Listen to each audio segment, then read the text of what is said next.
Nah, just kidding. Hello everyone, welcome back to TS Designs. Today's video is going to be a little bit different. It's going to be a little bit shorter. This is a lost episode of the Wheel of Wonders, and you are probably wondering what that means. And if you didn't see my post talking about the corrupted video files for this recent installation to the park, you don't know what I'm talking about, but it's as it says. I did this entire coaster, did this entire wheel episode, the entirety of episode 3, and just to realize that all the footage, the hours and hours of footage that I recorded, got corrupt, and so I have none of it. So this is what the consensus, the conclusion, the makeup is going to be. It's going to be me just reviewing it, talking about each element, what we're actually working with here, because I do like the coaster. It is a pretty good installation to the park. As you can see, it's pretty small but very heavily themed, and I really like it, and I didn't want to remove it and redo all of it. What we're going to do is we're going to review this. I'm still going to give you guys a nice cinematic, especially because with the pirate theme, which is what this ride is and has, I feel like there's the opportunity to do something pretty fun there. So I'm still going to do all of that, and I will upload a episode 3.5, episode 4. I'm not sure what I'm going to call it. And you guys will get the newest wheel video and this video in the same day. That way all boxes are checked off. So without further ado, let's go over kind of what we're looking at here.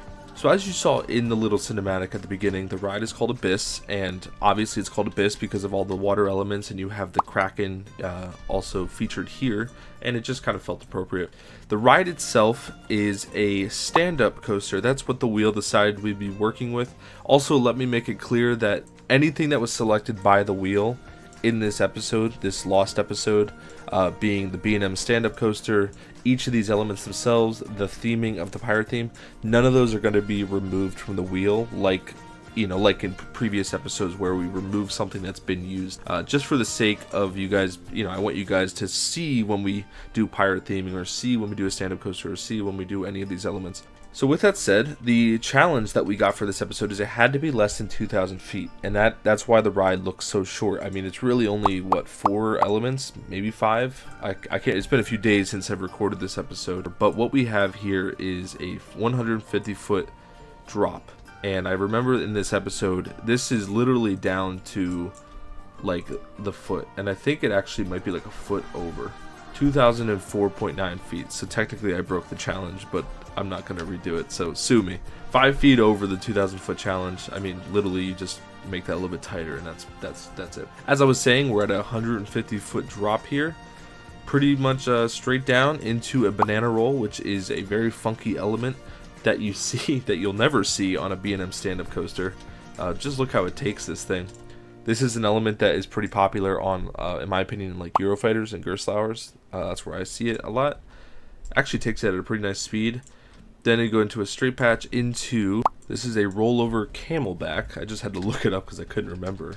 And it's an element that's only seen on the jet fighter model Top Gun. I can't remember exactly what the name is. Essentially, it's only on like 4 coasters in China, and it is this model that is actually in the game. This model, including the jet design and everything.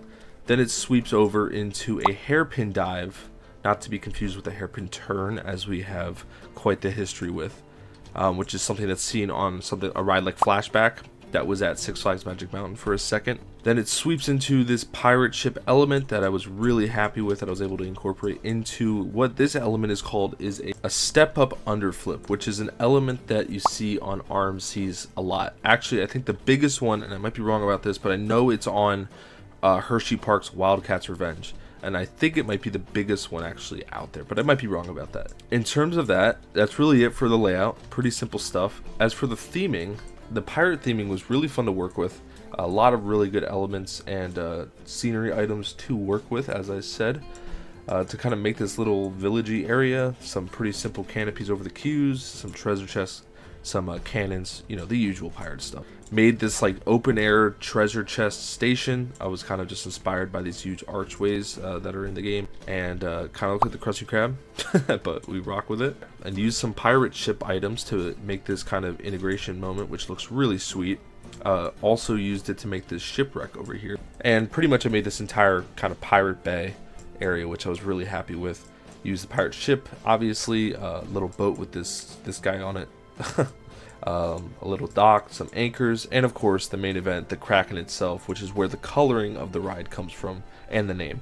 So this basically, when the ride goes around, the Kraken comes out, and basically the tentacles, it sprays it with water, and tentacles come out and kind of wrap themselves up. Looks pretty sweet. And then obviously some skulls and some waterfalls and stuff. I really just wanted this to be a whole pirate bay and look very nice, and it did. And unfortunately we lost the footage, so the time lapse is never going to be seen.